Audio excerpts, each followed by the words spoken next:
അധ്യായം 2.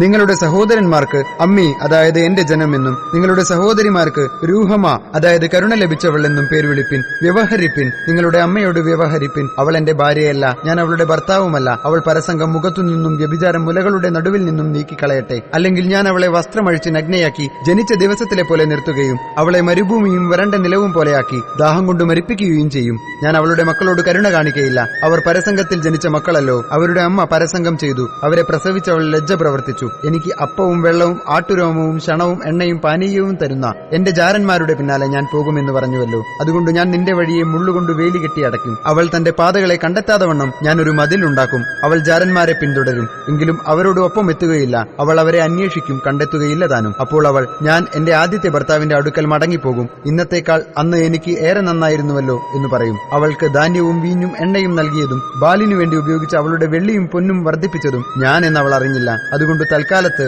എന്റെ ധാന്യവും തത്സമയത്ത് എന്റെ വീഞ്ഞും ഞാൻ മടക്കിയെടുക്കുകയും അവളുടെ നഗ്നത മറക്കേണ്ടതിന് കൊടുത്തിരുന്ന എന്റെ ആട്ടിൻ രോമവും ചണവും ഞാൻ എടുത്തുകളയുകയും ചെയ്യും. ഇപ്പോൾ ഞാൻ അവളുടെ ജാരന്മാർ കൺകെ അവളുടെ നാണിടത്തെ അനാവൃതമാക്കും. ആരും അവളെ എന്റെ കയ്യിൽ നിന്ന് വിടുവിക്കയില്ല. ഞാൻ അവളുടെ സകല സന്തോഷവും ഉത്സവങ്ങളും അമാവാസികളും ശബ്ബത്തുകളും അവളുടെ വിശേഷ ദിവസങ്ങളും എല്ലാം ഇല്ലാതെയാക്കും. ഇത് എന്റെ ജാരന്മാർ എനിക്ക് തന്ന സമ്മാനങ്ങൾ എന്ന് അവൾ പറഞ്ഞ മുന്തിരിവള്ളികളെയും അത്തിവൃക്ഷങ്ങളെയും ഞാൻ നശിപ്പിച്ചു കാടാക്കും. കാട്ടുമൃഗങ്ങൾ അവയെ തിന്നുകളയും. അവൾ ബാൽ വിഗ്രഹങ്ങൾക്ക് ധൂപം കാണിച്ച് കുണുക്കും ആഭരണങ്ങളും കൊണ്ടുതന്നെ അലങ്കരിച്ച് തന്റെ ജാരന്മാരെ പിന്തുടർന്ന് എന്നെ മറന്നുകളഞ്ഞ നാളുകളെ ഞാൻ അവളോട് സന്ദർശിക്കും എന്ന് യഹോവയുടെ അരുളപ്പാട്. അതുകൊണ്ട് ഞാൻ അവളെ വശീകരിച്ച് മരുഭൂമിയിൽ കൊണ്ടുചെന്ന് അവളോട് ഹൃദ്യമായി സംസാരിക്കും. അവിടെ നിന്ന് ഞാൻ അവൾക്ക് മുന്തിരിത്തോട്ടങ്ങളെയും പ്രത്യാശയുടെ വാതിലായി ആഖോർ താഴ്വരയെയും കൊടുക്കും. അവൾ അവിടെ അവളുടെ യൗവനകാലത്തിൽ എന്ന പോലെയും അവൾ മിസ്രയീം ദേശത്തു നിന്ന് പുറപ്പെട്ടു വന്ന നാളിൽ എന്ന പോലെയും വിധേയയാകും. അന്നാളിൽ നീ എന്നെ ബാലി, അതായത് ഉടയവനെ എന്നല്ല, ഈശി, അതായത് ഭർത്താവെ എന്ന് വിളിക്കും എന്ന് യഹോവയുടെ അരുളപ്പാട്. ഞാൻ ബാൽ വിഗ്രഹങ്ങളുടെ പേരുകളെ അവളുടെ വായിൽ നിന്നു നീക്കിക്കളയും. ഇനി ആരും അവയെ പേർ ചൊല്ലി സ്മരിക്കയുമില്ല.